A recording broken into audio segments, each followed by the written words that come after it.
I just said the words that that the race is that Joe Biden's delegate lead is effectively insurmountable. Am I right about that?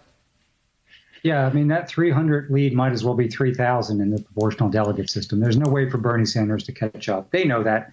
There's very smart people running that campaign. So I think it's appropriate to take some time to decide how to do that. But regardless of the timing of Bernie Sanders' decision, Joe Biden needs to move on to the general election. It's only 7.5 months away. It's one of the more consequential presidential elections in the history of the country. So they got to get at it. So they've got to start getting into these battleground states, start organizing. Really every day, I think, I'll be talking to the country about what needs to be done, not just a triage in the moment. Right. But clearly, John, the economic devastation here is going to be with us for a very long time, and it's going to take us a long time to dig out of it.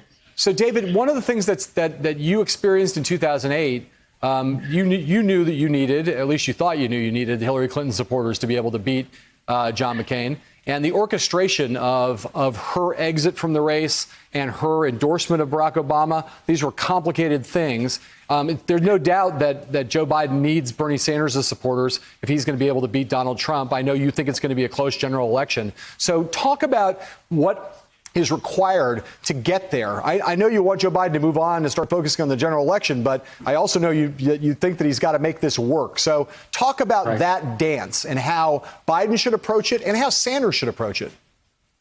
Well, so part of getting ready for the general election and winning it is to have the full support of Bernie Sanders and his campaign team and as many of his supporters as possible. So I don't mean to suggest that that's not important. So, the principals are going to be talking. The campaign leadership's going to be talking. I think as Joe Biden begins to put staff into battleground states for the general election, they need to be inviting Sanders supporters and organizers into those meetings to listen to them, learn from them. So it's got to be full. Then the public part, as you remember back in 2008, John, we had the fascinating coincidence that in Unity, New Hampshire, Obama and Clinton had the same amount of votes. So that's where we did the public event. So there is the public orchestration of this is important, but there's an immense amount of work that needs to go behind the scenes. The Democratic platform.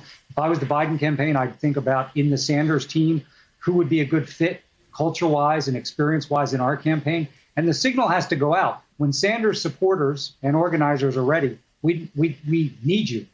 We want you. We can't win without you. So an important piece of business. And that's not going to happen overnight. It's going to take a couple of months would be my sense. And what would be your advice to Bernie Sanders at this point, David? In 2016, he was back. He was mathematically insurmountable, the Hillary Clinton lead. And yet he fought on for another 3 months. And in fact, past the end of the nomination fight, he took the fight all the way to the convention.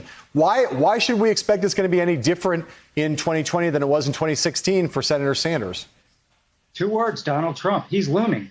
Even our race in 2008. So if you remember, John, you covered us closely. Yeah. Really, for the last 30 days of that race, we turned to the general election, even as Hillary was still in it.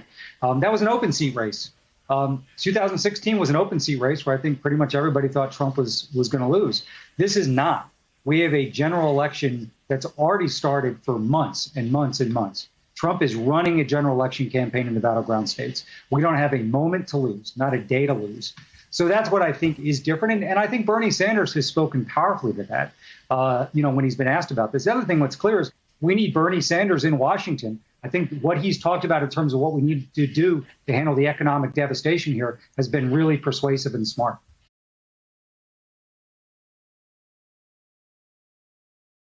Hey there, I'm Chris Hayes from MSNBC. Thanks for watching MSNBC on YouTube. If you want to keep up to date with the videos we're putting out, you can click subscribe just below me or click over on this list to see lots of other great videos.